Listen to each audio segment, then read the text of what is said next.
Have a seat, students, have a seat. Does anyone else in here have goosebumps right now? Yes? Yes. Well, families, friends, students, colleagues, distinguished guests, welcome to the class of 2025 White Coat Ceremony, and welcome to New York City. I am Tara Cunningham, the Senior Associate Dean for Student Affairs, and it is my pleasure to welcome you to today's celebration. Before we do begin, we want to just do a gentle reminder to keep our masks properly on. Our speakers will take them off while speaking and will return before heading back to their seats.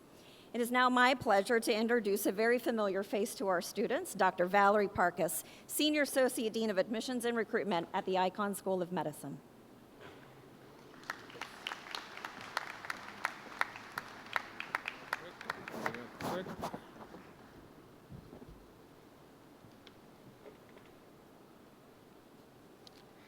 Hello. Wow. I am so privileged to be making some remarks this morning. It is really, truly an honor to be here with family, friends, faculty, Team Med Ed, Sinai leadership. Thank you and welcome, everyone. And most importantly, welcome to the class of 2025.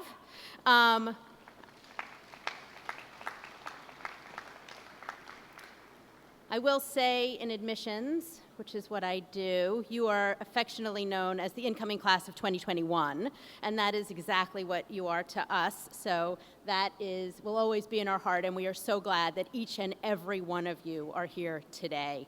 When I was asked to make brief remarks this morning, I thought back to my beginning of medical school in August of 1988. I know, you're beginning to calculate. Well, I started med school when I was 5. That's the truth there. So those calculations can be done. But more seriously, in 1988, as I was poised to enter this profession that you are entering, virus was surging. People were dying. The epidemic was global. Marginalized communities were disproportionately impacted. Science would be our strength. The government was slow to mention the illness, not saying the words HIV or AIDS for quite some years. Divisions and stigma were clear, and my class was basically living through the history of medicine and poised to go into medicine. And this impacted us in every way. I finished medical school, went on to do internal medicine residency, infectious disease fellowship, and became an HIV doc, doing my part with colleagues and teams, and trying to make a bit of a difference. Now, virus is surging, people are dying, it is global, marginalized communities are disproportionately impacted. Science can win. The government has stumbled at times, and there's divisiveness abounding. We need you. We need your generation.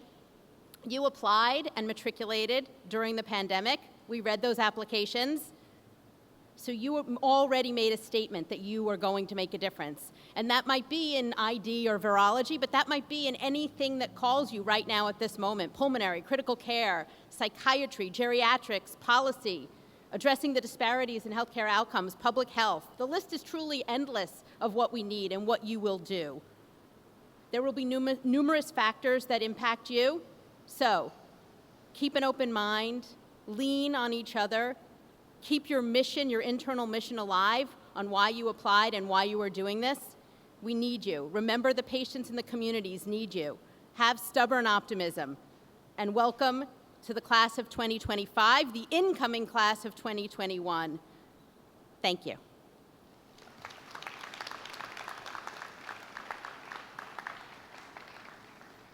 Now it is my pleasure to introduce Dr. Dennis Charney, the Ann and Joel Ehrenkrantz Dean, Icahn School of Medicine at Mount Sinai, President for Academic Affairs, Mount Sinai Health System, and someone I call a friend and a colleague. Dr. Charney.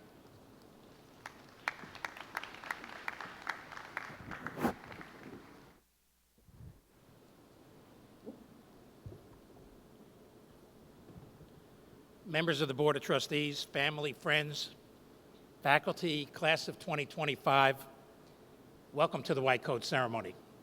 And it's so great to see your faces outside instead of virtually. Although we are still in the midst of the COVID-19 pandemic, I want to reassure you that we are 100% devoted to provide the best educational experience to train you, the next generation of outstanding physicians and scientists who we believe you will change the lives of our patients locally and throughout the world. Indeed, I believe the stresses and demands of the pandemic will enhance your educational experience, and I predict your growth as a person. As you settle into your lives as a Mount Sinai medical student, I want to share with you what I know about you. I know you're brilliant. I know you're hardworking. I know you're passionate and hungry for knowledge. I know you come from a diversity of backgrounds, culturally, ethnically, geographically, to name a few. And such differences will enhance your experience as a class. Over the next 4 years, your immersion in our innovative curriculum, research, extracurricular activities will create bonds among you that will last a lifetime. Your time at Mount Sinai as a medical student will shape you as a person and a physician and a scientist. Let me tell you a few things about the school that you have chosen. Over the past 18 months, the response of the entire Mount Sinai community to the pandemic has been nothing short of incredible. When COVID-19 reached New York City, Mount Sinai physicians, nurses, trainees, and support teams, with little or no time for preparation, demonstrated unbelievable expertise, courage, perseverance, and ingenuity. Applying every tool in the clinical armament, they cared for an endless stream of very sick patients, ignoring the risk to their own health in order to treat those in need. And while our clinicians were battling COVID-19 on the front lines, at the very same time, our scientists tirelessly studied the virus and worked closely with our clinicians to find better ways to fight the deadly virus. They made fundamental discoveries, such as developing the world's best antibody assay and discovering that anticoagulation, monoclonal antibodies, and moderating the immune response can markedly improve outcomes. Simply said, they saved lives. We established a chronic COVID Center of Excellence to characterize the long-term effects of COVID-19 on multiple organ systems. Our scientists have developed a COVID-19 vaccine that is now in clinical testing. And because our motto is we take care of our own, early in the pandemic, we established the nation's first Center for Stress, Resilience, and Personal Growth to provide emotional support for our frontline healthcare workers. Our people work through exhaustion. They work through fear. They do not stand down.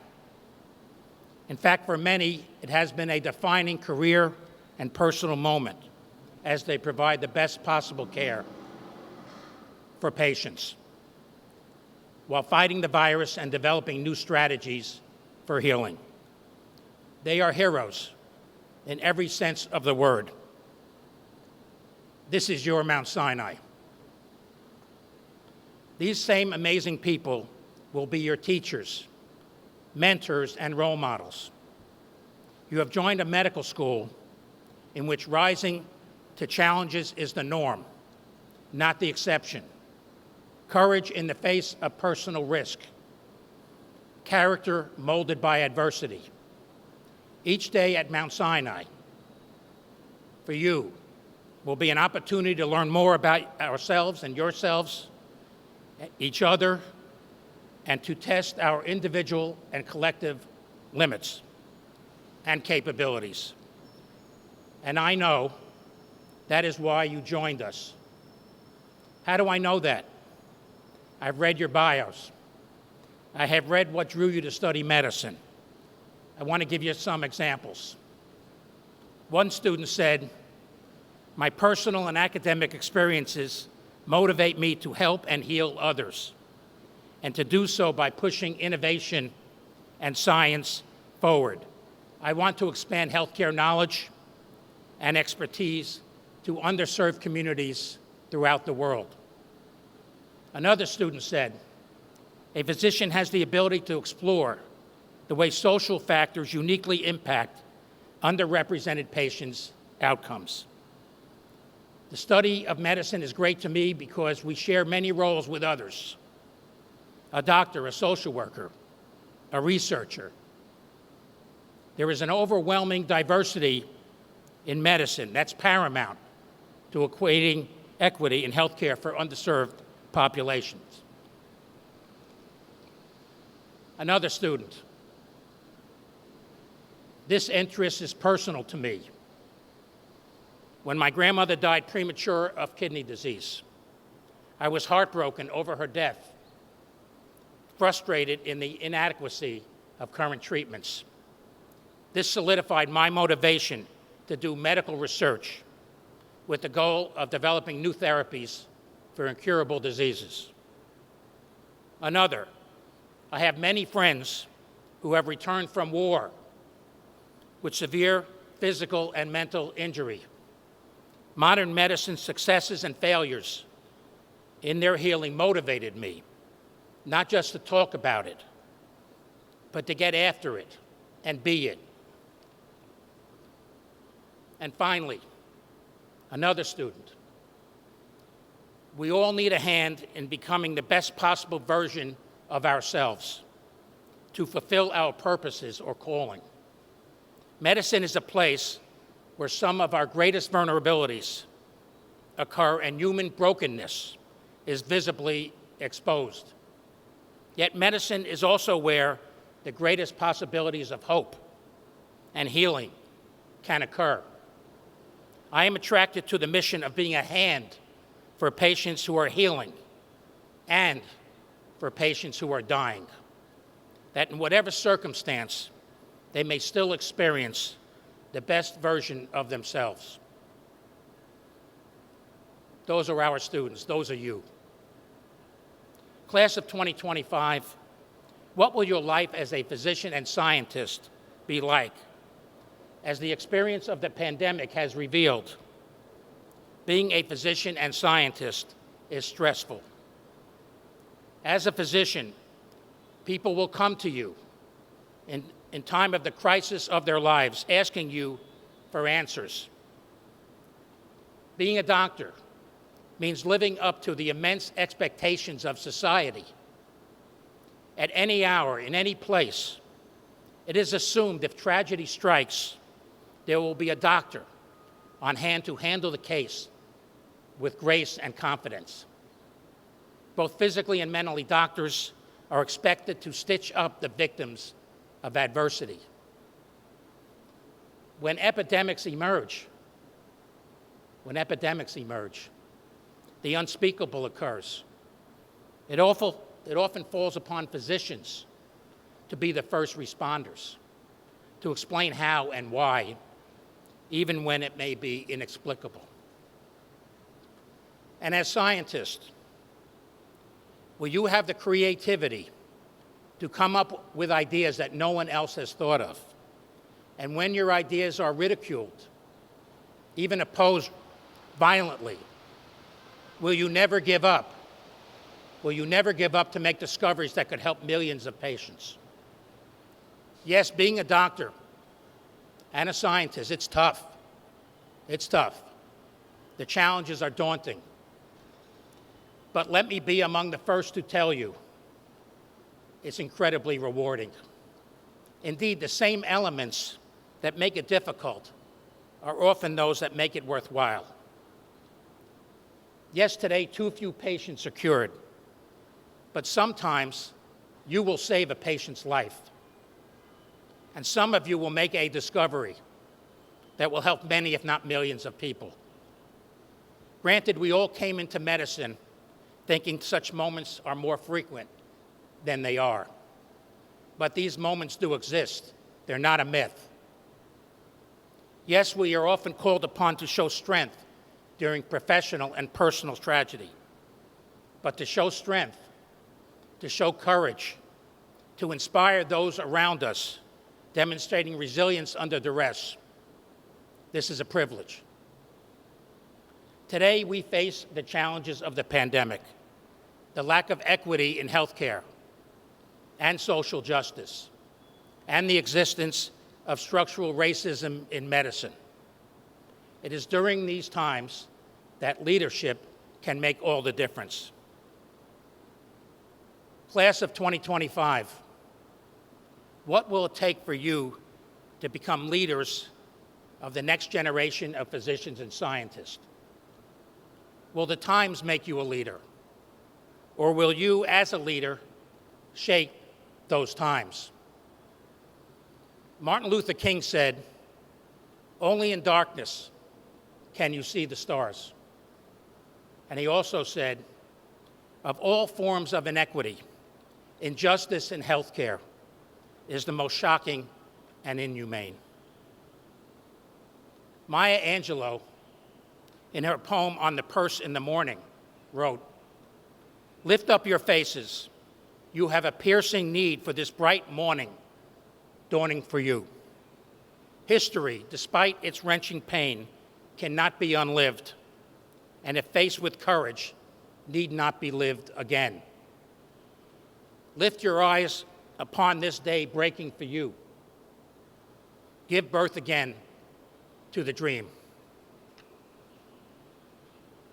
And finally, Amanda Gorman, in her poem read at the inauguration, said, "When the day comes we step out of the shade, aflame and unafraid, the new dawn blooms as we free it. For there is always light, if only we're brave enough to see it, if only we're brave enough to be it." Class of 2025, you have the ability to achieve greatness and ease the suffering of our patients, our communities, and even our nation. The stakes are as high as ever. What we need from you is to be a group of dreamers, to rise against the tide of history, and believe it is possible to succeed where generations past have fallen short. You will have many medical facts to learn and memorize. But do not forget to let your imagination run wild, to lead, and to seek solutions to the most difficult problems that we all face as people. Thank you very much.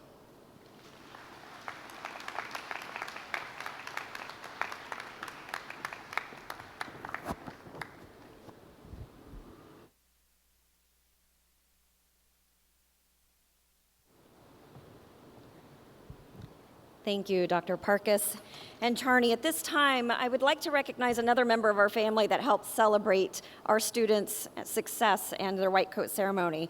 It's my pleasure to thank the Alumni Association for their continued efforts in supporting the ceremony every single year. Not only does the Alumni Association contribute to making the ceremony possible, but specific alumni also contribute to this event by purchasing the students' stethoscopes, white coats, otoscopes, and ophthalmoscopes.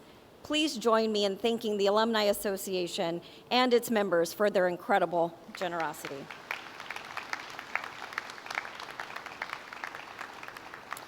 It is my pleasure to introduce to you Dr. Alexis Colvin, Associate Dean for Alumni Affairs, to say a few remarks about the Alumni Association.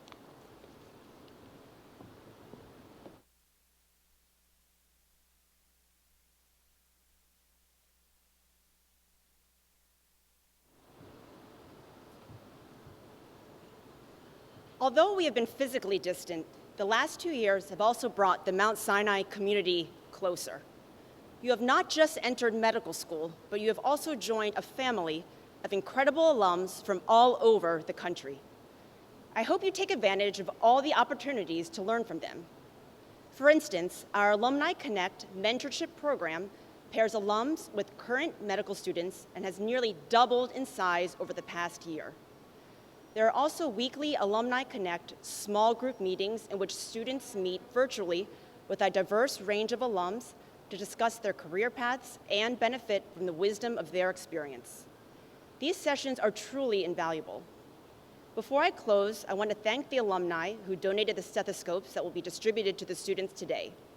And to the students, I'm honored to be able to welcome you at the beginning of your Icahn School of Medicine journey, and to let you know that I will also be here at the end to welcome you into our alumni community. Congratulations and best of luck.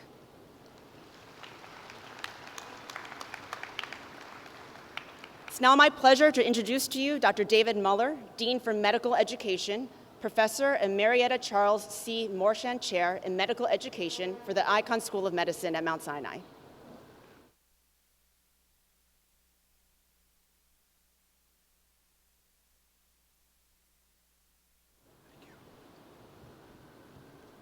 Morning, everyone. My name is David Muller. My pronouns are he and him. And before I introduce the guest speaker, I want you to just, even while I'm introducing her, take a look around you and soak it up if you want. You can even turn your head away from me.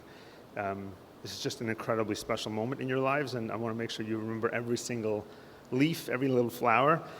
And so with that, it is my honor to introduce the 2021 Hans Popper MD PhD keynote speaker, Dr. Azelia Kim. Dr. Kim is a graduate of the Icahn School of Medicine, the class of 2014. She is a physician leader dedicated to transforming healthcare with the goal of improving outcomes, access, affordability, and equity for all. She believes that how we pay for healthcare and how we design systems to deliver care signals what we have done, outcomes that matter to patients and communities. Dr. Kim is a primary care physician who partners with patients and families to manage complex physical and behavioral health, social drivers of health, and serious illness planning needs for underserved patient populations. As a health innovator and business leader, she has worked to construct new systems of care delivery and reimbursement that can empower the right therapeutic relationships and interventions in the right place at the right time. After business school at Harvard, Dr. Kim completed her residency in internal medicine at Duke University Health System. She went on to serve as Chief of Staff to the Chief Medical Officer of Blue Cross and Blue Shield of North Carolina, where she implemented statewide transformation initiatives in value-based care that hold payers and providers accountable for health outcomes and affordability of care. Dr. Kim spearheaded efforts to ensure access to care during the COVID-19 pandemic, particularly in rural, underserved counties of North Carolina, and strategies to accelerate adoption of telehealth. Most recently, Dr. Kim joined City Block Health as Chief Care Innovation and Design Officer, where she will work to expand a nationwide, tech-enabled, fully integrated primary behavioral and social services model of care that improves health outcomes for low-income patients and vulnerable communities.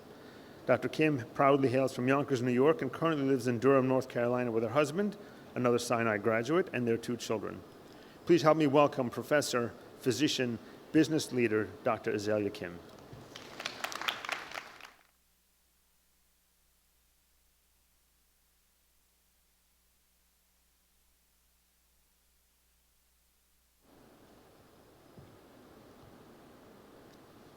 Good morning.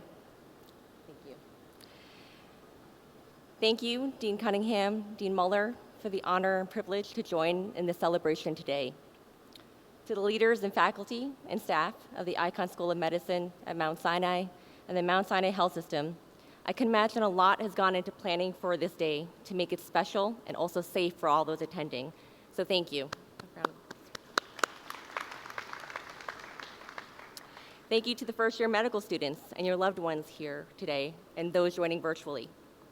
Today is a joyful one, a reflection of many years of hard work and the many sacrifices you've made, and the sacrifices of those you hold dear and who hold you dear. When I got the invitation to give these remarks, I asked Dean Cunningham about the theme of today's ceremony, and her response, keeping healthcare human. Later that month, I had the chance to spend time with my extended family. I told them that I got asked to come to Mount Sinai to speak for the white coat ceremony. Both parents and my 2 sisters, all of whom had the chance to participate in my white coat ceremony and sat in those seats, 3 out of 4 are also physicians, together, like a resounding chorus, asked, "Are you sure they have the right person?" So I offer to revise the theme from keeping healthcare human to keeping it real and self-aware.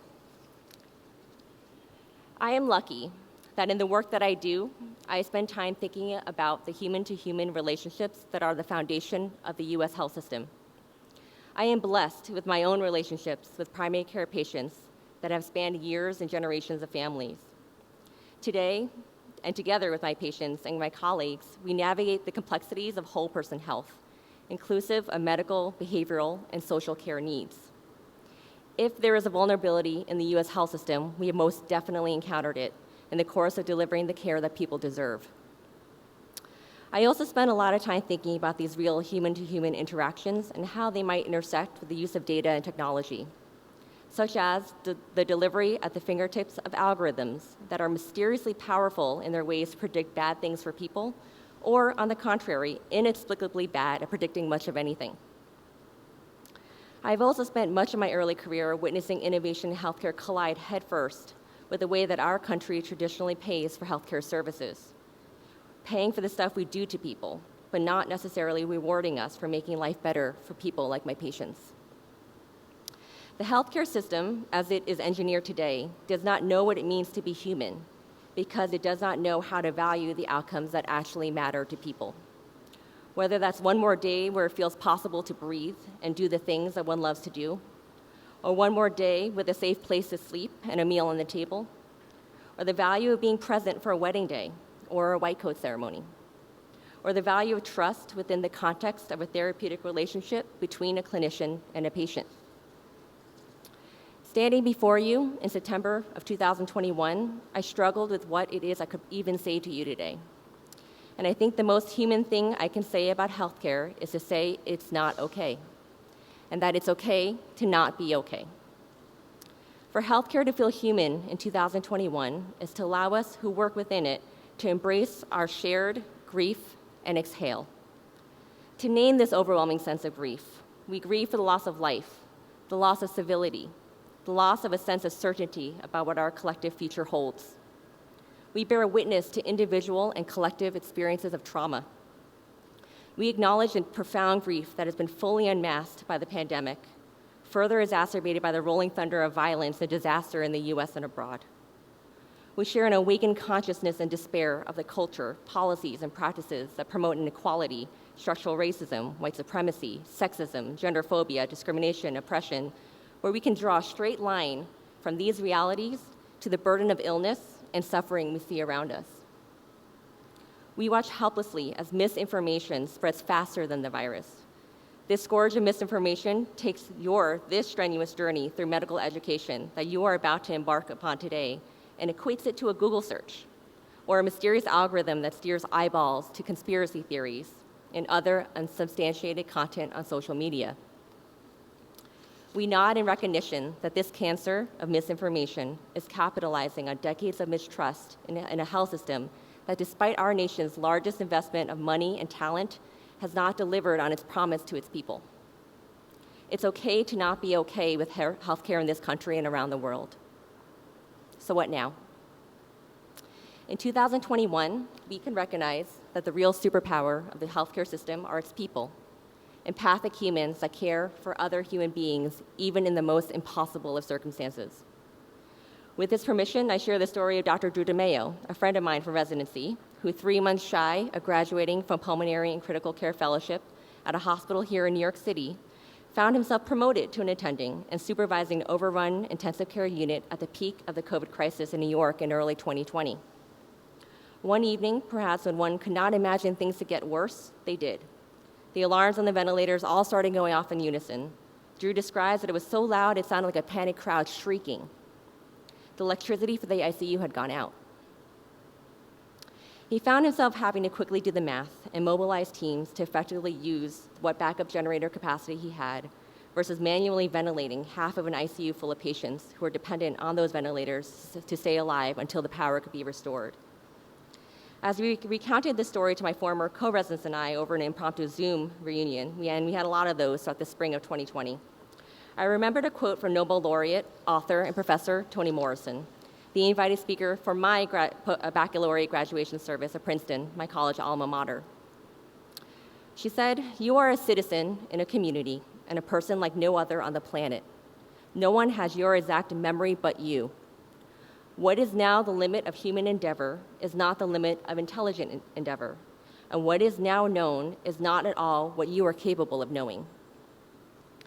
Drew described those minutes and hours, but to me they felt like days, as he chronicled the harrowing road to his ultimate success in delivering an ICU full of patients to safety. All I kept hearing in my mind was, "And what is now known is not at all what you are capable of knowing." In my explorations at the intersections of innovation and healthcare, it is obvious to me that you and those who sat here before you are what underpins the system, a system that is terribly fragile. If its people are its foundation, the health system is a building whose foundation has not been given the full attention and reinforcement it needs to provide reliable shelter from the storm. But in 2021, we can't stand idly by waiting for the system to wake up or for some external force to save us. 2 weeks ago, I happened upon a news clip from a local TV station in Nashville, Tennessee. The footage is of a group of about 4 to 5 doctors in white coats waiting outside a public press conference. They're standing there, waiting for an elected official to finish up the press conference. The audio and video catches them patiently asking if they might speak with him to discuss stronger policy measures the state could take to stem the tide of COVID-19 transmission in Tennessee. The hospitals and ICUs are again overwhelmed. If you blink, you would miss her, Dr. Joyce A. Williams, a friend of mine from high school, who currently delivers ICU care in Nashville. Back in the early spring of 2020, she and her colleagues were celebrated as healthcare heroes, recipients of thank yous via the clang of pots and pans, discount codes from retailers, and their faces perhaps plastered on posters. In this news clip, the elected official sees their white coats when he exits the press conference, and then he immediately looks away, as if he never saw them, and walks away. I share this story to remind us that the system, an often unharmonious mix of policy and business agendas, and the practice of medicine in itself cannot be human. The system cannot love us back, but we have to make the system work for us and our patients. The humanity of the health system lies in the way that we show up for each other, to do so even when this system wants us to go back into our lanes and out of sight. There are only 2 times I will offer direct advice in these remarks, and the first is now. The nature of medical education and training has been one that can't help but foster FOMO, the fear of missing out, competition, and false rivalries, and a traditional definition of the pursuit of knowledge and excellence. You must resist this and shine light on its toxicity. Look to your left and look to your right and make a vow to show up for each other each and every day. To keep healthcare human in 2021 is to recognize that the road will feel long and dark and lead us to question our choices. Extend grace and be accountable for each other's health, body, and mind. Some of my colleagues and friends have said I am incredibly harsh when it comes to what I expect of our healthcare system. James Baldwin, renowned American writer and activist, once wrote, "I love America more than any other country in the world, and exactly for this reason, I insist on the right to criticize her perpetually." Today, we can borrow from these words and sentiments a professed love for the study and practice of medicine and delivery of healthcare. And stemming from this love, the need to be persistent in our critique of the system so that it can achieve its full potential and outcome. In 2021, we know, more than perhaps any other time in the history of humankind, what we are capable of, and have witnessed tremendous breakthroughs of intelligent endeavor. My sighs of relief were audible as I watched vaccines delivered into the arms of my most vulnerable patients in North Carolina, and received word of loved ones here in New York doing the same. We witnessed feats of cooperation and collaboration, and at lightning speed, across public, private, nonprofit sectors during the pandemic. In North Carolina, I had the personal experience of working alongside material engineers, scientists, manufacturers, insurers, and hospitals to completely reimagine the supply chain of PPE and make N95s from scratch in our own backyard. Necessity was indeed the mother of invention, but now we must reckon with how and why we got to this place of dire necessity and what happens next. At the same time last year, in the Annals of Internal Medicine, Dr. Lakshmi Krishnan, a dear friend from residency now at Georgetown, along with her former colleagues, Dr. Michelle Ogunwole and Dr. Lisa Cooper from Johns Hopkins, examined the 1918 influenza pandemic and the impact of structural inequity and healthcare gaps, and what can we learn from the resilience and response of the Black community over 100 years ago. They wrote, "When the dust settles in the wake of COVID-19, let us not allow ourselves to fall into a great amnesia, another forgotten pandemic. Let us remember whom this disproportionately affected and why. Taking this as impetus for mobilization, let us begin to rewrite the story of health disparities in America. In this new chapter, we will be better prepared to offer all citizens a fair and just opportunity to attain their highest level of health." This quote reminded me of my childhood visits to my dad in a clinic in the Bronx. My dad, an immigrant and a first-generation American, is now retired and was for many decades a devoted physician of physical health and rehabilitation medicine. One of the missions we would do together on weekends was go out to various shopping malls and stores to find good quality sneakers at bargain prices. Using leftover supplies from his clinic, we would retrofit them with comfortable insoles. My dad would offer them to patients as a way to promote foot health for diabetics. He would also offer them to patients or caregivers who could use a pair of shoes or knew someone who did, in exchange for conversation about foot health, chronic disease management, and opportunities for self-care. When I share this story about my dad, it's met with commendation, like the clang of pots and pans, for the charitable endeavors of one physician. They are charitable because they are neither compensated nor incentivized for their value in the way our health system is programmed to pay for care. But now is the time to rewrite the narrative and reprogram the system. You are beginning your journey through a career in medicine at a time of great awakening and an urgency to think anew. If we are to keep healthcare human in 2021, we must have courage to systematically dismantle and rebuild a health system that values the health outcomes that really matter to people, delivering care to improve their lives and their livelihoods.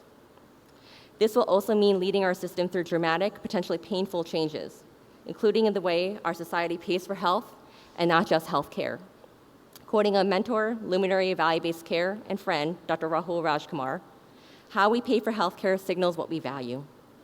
You will be center stage for this critical phase of evolution for healthcare in this country. And now the second time I will offer direct advice in these remarks. As a medical student, you have the distinct and unique privilege to witness and be present in spaces of human joy, suffering, and tremendous uncertainty. Now is not the time to bury your head in the sand or books. I urge you to embrace this privilege, open your eyes, ears, and mind to what is to be learned outside the classroom, and to the stories of patients and communities.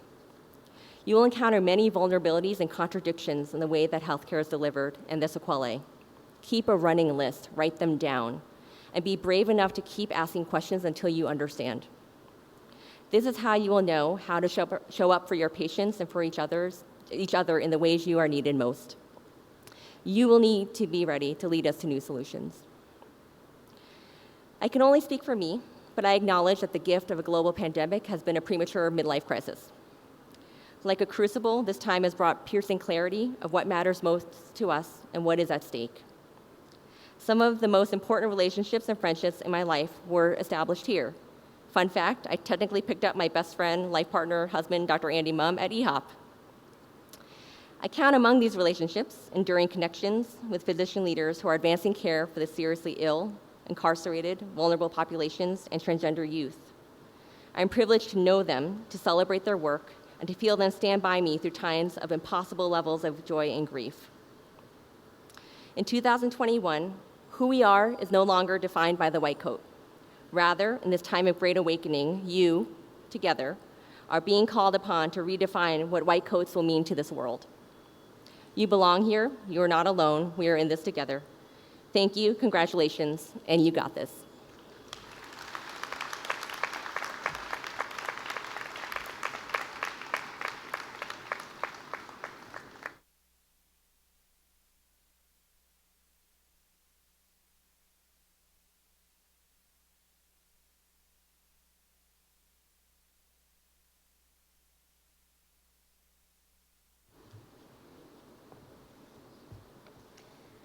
Well, thank you, Dr. Kim, and welcome home. It's been nice to have you as our guest today. It is now my pleasure to present to you 10 outstanding colleagues, physicians, who will be coding the class of 2025. We honor these physicians who exemplify outstanding teaching and clinical care at the Icahn School of Medicine at Mount Sinai. Please step forward as I call your name. Dr. Cara Baggett, Deputy Medical Director of Mental Health at Mount Sinai Adolescent Health Center and Assistant Professor of Psychiatry. Dr. Caroline Cromwell, Assistant Professor, Department of Medicine. Dr. Monica Dweck, Associate Professor of the Department of Ophthalmology and the Director of Career Planning Services. Dr. Sharon Edwards, Associate Professor, Jack and Lucy Clark, Department of Pediatrics. Dr. Allison Galt, Assistant Professor, Jack and Lucy Clark, Department of Pediatrics. Dr. Meredith Grossman, Associate Professor, Jack and Lucy Clark, Department of Pediatrics. Dr. Alicia Hurtado, Associate Dean for Medical Student Wellness and Student Affairs in the Department of Medical Education. Dr. Craig Katz, Clinical Professor, Department of Psychiatry. Dr. Maria Maldonado, Associate Professor, Department of Medicine. And playing the role of Dr. Roberta Posada, our Associate Professor at the Jack and Lucy Clark Department of Pediatrics, is Dr. Muller.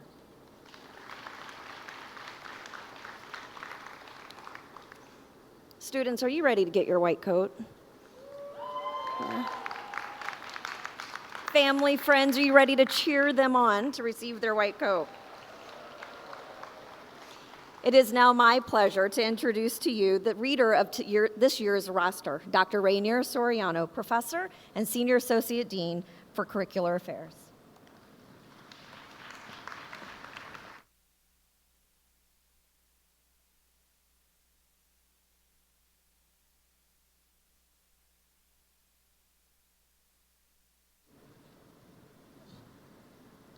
Good morning and welcome, class of 2025. It is truly an honor to be part of this special ceremony and to be a roster reader for this year. I kindly ask those of you in the audience to hold your applause until after all 10 students in each group have been called to the stage and coded. This year, instead of students called on stage alphabetically and being coded by any faculty advisor, a new tradition was made to have students coded by their actual faculty advisor. Please note that I will be reading each student's preferred name, which may differ from that in the program. It is now my pleasure to begin calling up the class of 2025 of the Icahn School of Medicine at Mount Sinai.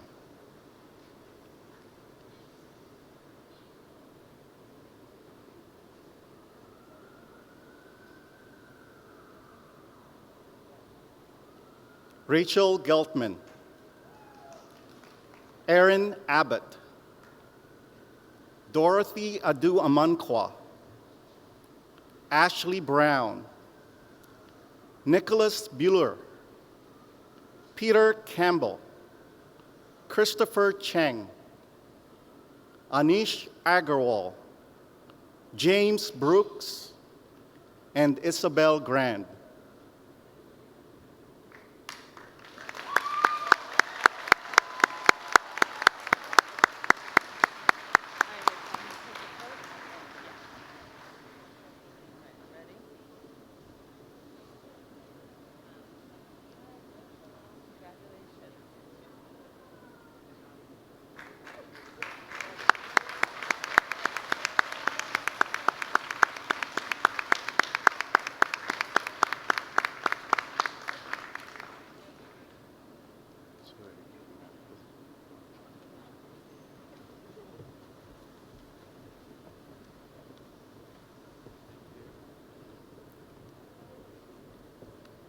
Elizabeth Khan,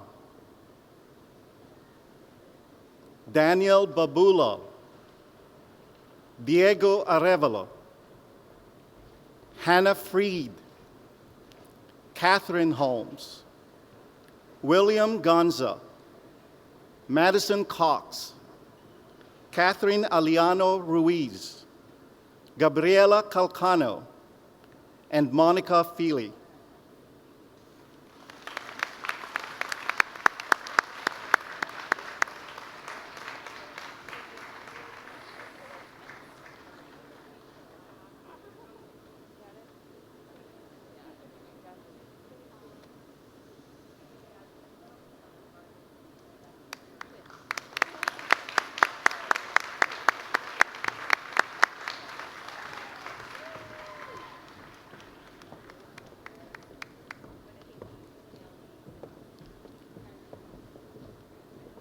Erica Nemeth, Suhas Etegunta, Masi Babagoli, Nikita Israni, Thomasina Leska, Nancy Wang, Margaret Downs, Rebecca Cohen, Jared Doan, and Jack Gumbert.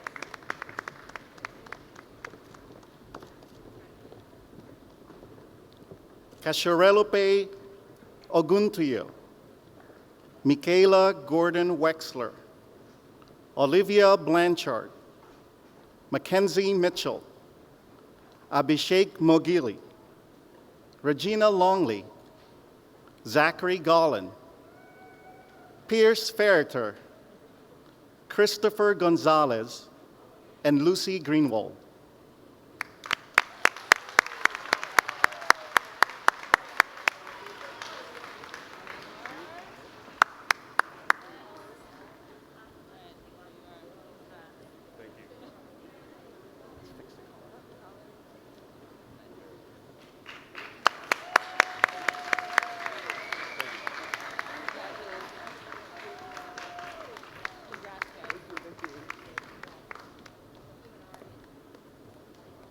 Tracy O'Keen, Soshruta Iruvanti, Jenny Chen, Colby Parsons, Ian Odland, Ruthvage Merchant, Evelyn Gottlieb, Carly Feist, Brianna Gordon, and Ferris Gulamali.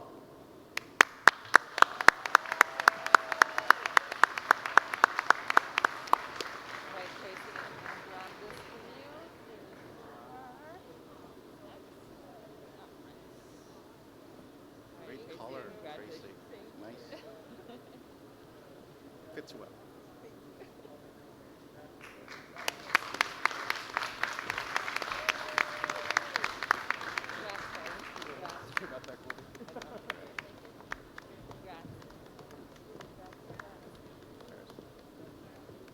Ezekiel Olumuyide, Walter Jacob, Akiro Dewey, Michael Perugia, Olumachi Oyenkore, Kauthar Oladoja, Namdi Igwe, Jasmine Leahy, Vladislav Isda, and Michael Hill Oliva.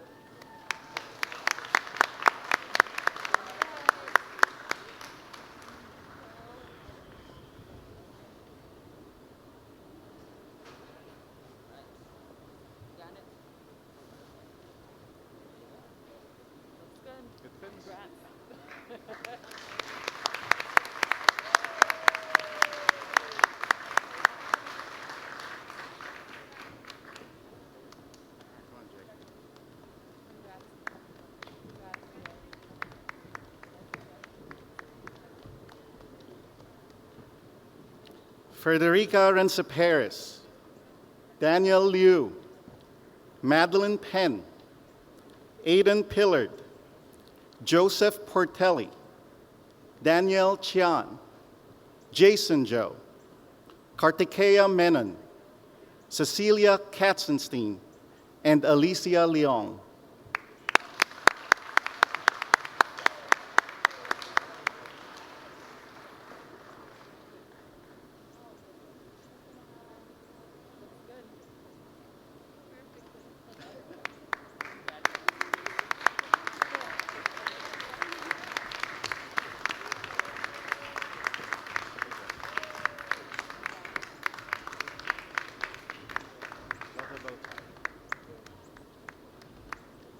Sophia Sue, Gavin Lee, Hannah Posner, Danielle Rivera, Edward Sappho, Grace Rabinowitz, Harrison Knowlton, Neha Pathak, Troy Lee, and Chelsea Melendez.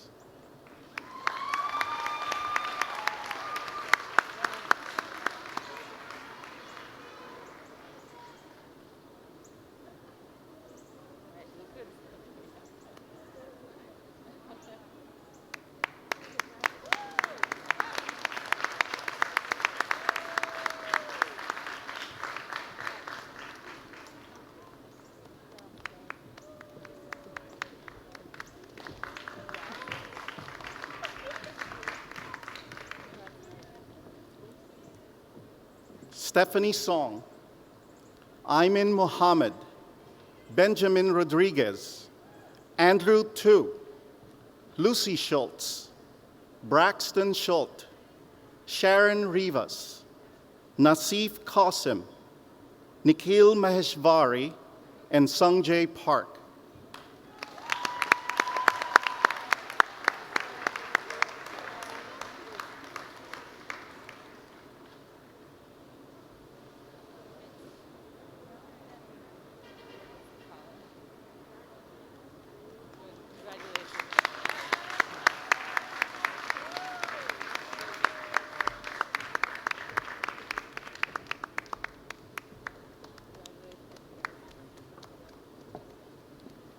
Brian Sung, Nicole Mulison, Ashley Rosenberg, Sion Timariam, Saloni Shah, Catherine Stratus, Varun Subramaniam, Adam Oshpol, Nina Rodriguez, and Yael Shaked.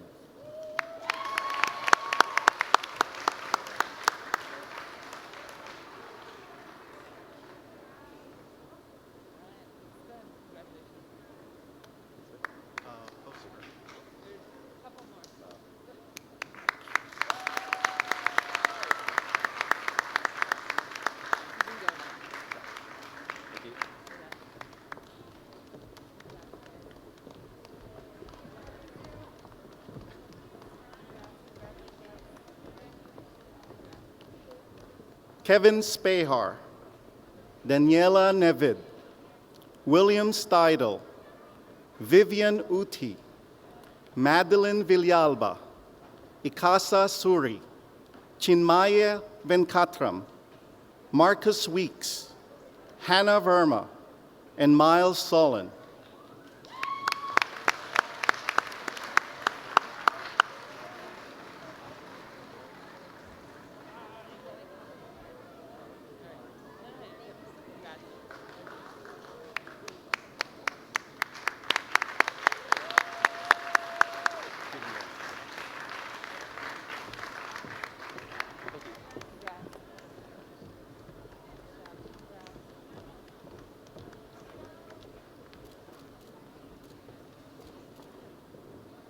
Renee Wren, Morgan Stillman, Christian Stevens, Vikram Vasan, Bashar Zaida, Dragan Vujovic, Orly Wise, Catherine Wu, Evelyn Zhang, and Kaushik Yuturu.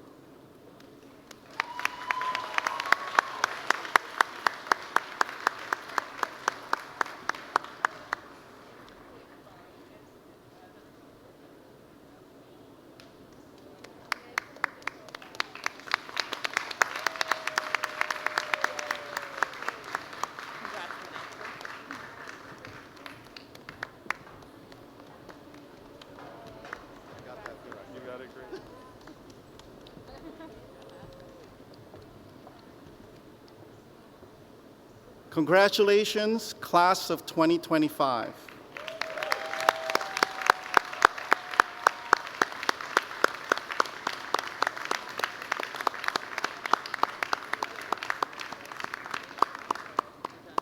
Well, we have, yeah. Yeah, I have to wait for them to.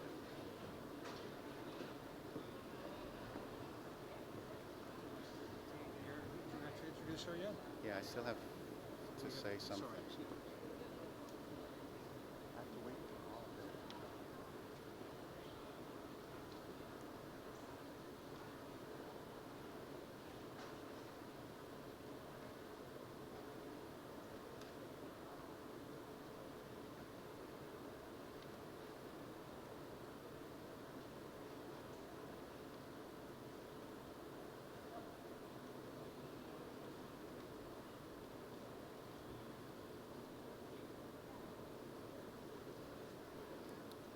So at this time, I ask that you please stand as a class, turn around, face your loved ones so all present here and those watching in our live stream can applaud you in your new white coats.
So let's do that again.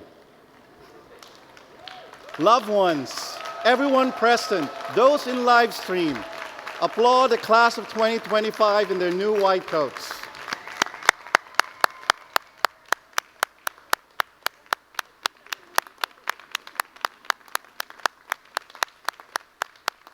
Woo.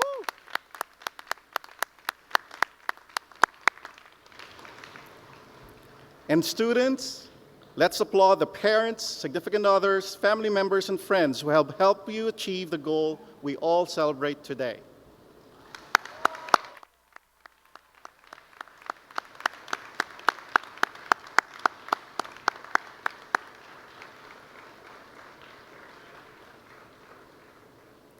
Please turn around, face the stage,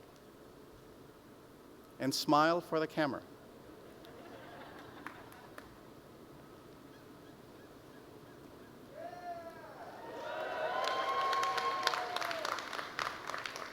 I now have the pleasure to present Dr. Yvette Calderon, Professor and Side Chair of the Department of Emergency Medicine, who will administer the student oath. This will be followed by the faculty pledge, which will be read by Dr. Rina Karani, Professor and Director of the Institute for Medical Education. Please be seated.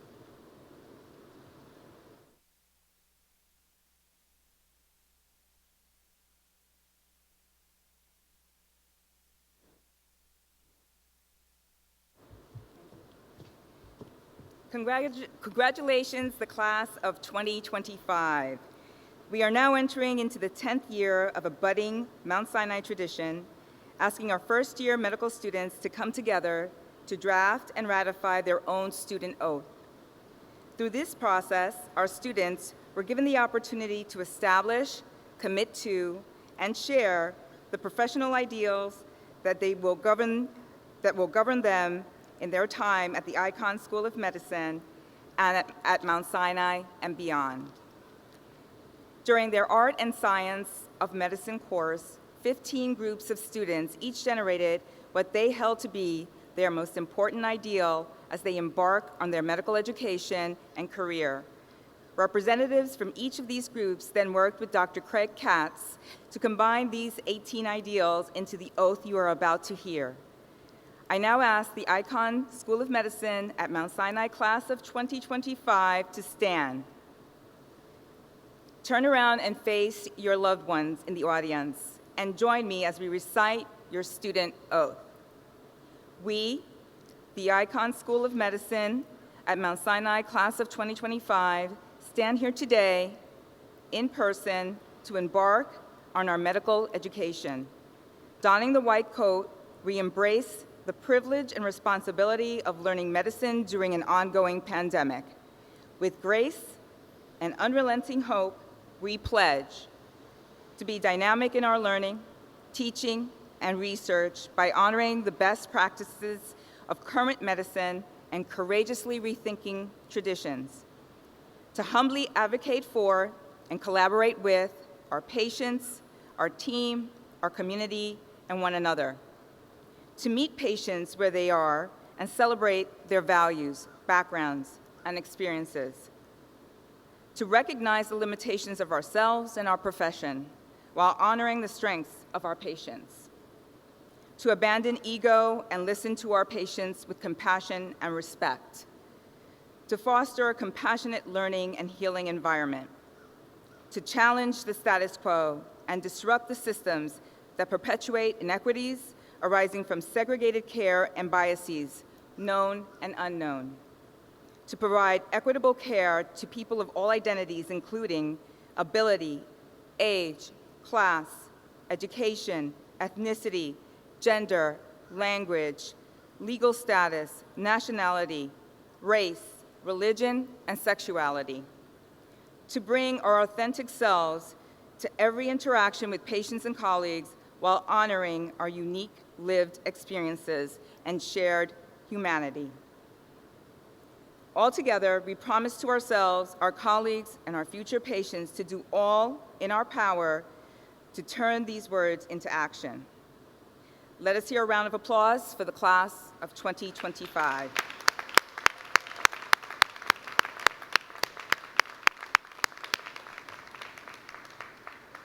Thank you. You may be seated.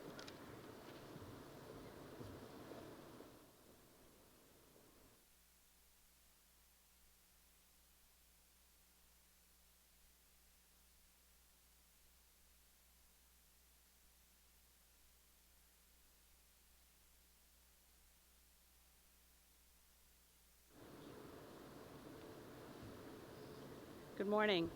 Just as the medical student oath was written and ratified by the class of 2025, our faculty participated in a similar process in which they discussed and submitted what they considered to be their highest ideals as medical educators. These ideals were then incorporated into the Mount Sinai Medical Educator Oath, which we will recite today. I now ask all faculty members of the Icahn School of Medicine at Mount Sinai to stand and join me in the Medical Educator Oath.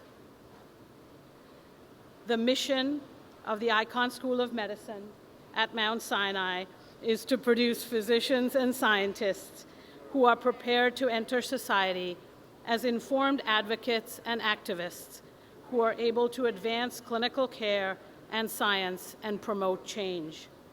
We, the faculty, seek to embody this mission and so pledge the following to you, our students, in our effort to help you to become the best possible physicians and your best possible selves. To serve caring, competent, and unbiased care of our patients. To engage you in the joy and privilege of practicing the art and science of medicine and the rewards of learning for life.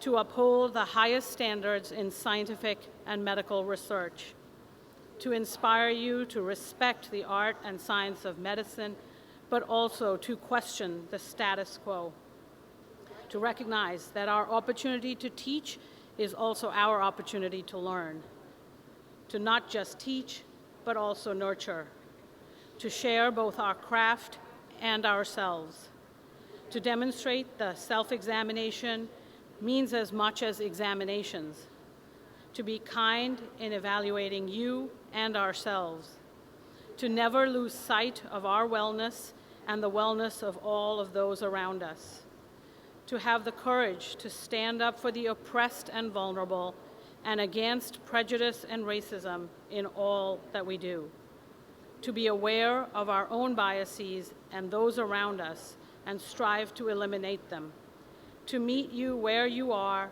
and get you where you want to be, and finally, to never forget as physicians, scientists, and educators what we know as human beings. Thank you, and please be seated.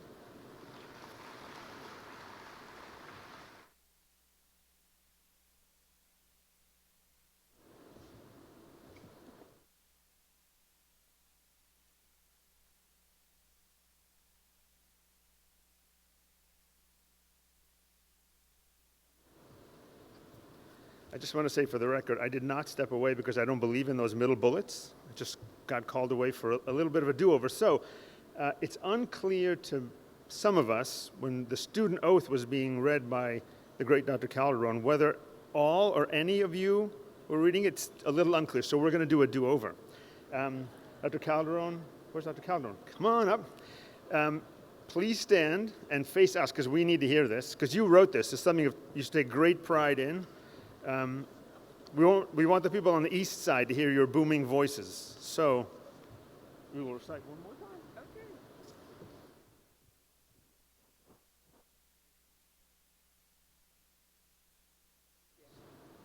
All right, guys, one more time. Ready? We, the Icahn School of Medicine at Mount Sinai, class of 2025, stand here today in person to embark on our medical education. Donning the white coat, we embrace the privilege and responsibility of learning medicine during an ongoing pandemic. With grace and unrelenting hope, we pledge to be dynamic in our learning, teaching, and research by honoring the best practices of current medicine and in courageously rethinking traditions, to humbly advocate for and collaborate with our patients, our team, our community, and one another, to meet patients where they are and celebrate their values, backgrounds, and experiences, to recognize the limitations of ourselves and our profession while honoring the strengths of our patients, to abandon ego and listen to our patients with compassion and respect, to foster a compassionate learning and healing environment, to challenge the status quo and disrupt the systems that perpetuate inequities arising from segregated care and biases, known and unknown, to provide equitable care for people of all identities, including ability, age, class, education, ethnicity, gender, language, legal status, nationality, race, religion, and sexuality, to bring our authentic selves to every interaction with patients and colleagues while honoring our unique lived experiences and shared humanity. Altogether, we promise to ourselves, our colleagues, and our future patients to do all in our power to turn these words into action. Let's hear applause for the class of 2022.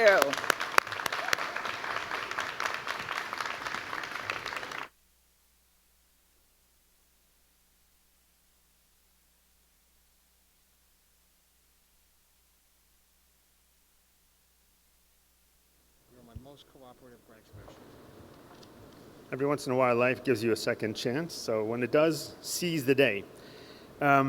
And so, with great humility, I want to express our gratitude for the family members who are here and who brought you to us. Thank you very much. I want to thank the Department of Medical Education staff for their assistance today in creating this wonderland for us for the White Coat Ceremony, and of course to the Mount Sinai Alumni Association for their continued devotion to our students. The 24th Annual Icahn School of Medicine at Mount Sinai White Coat Ceremony has now concluded. Students, Please remain seated for a traditional class photo.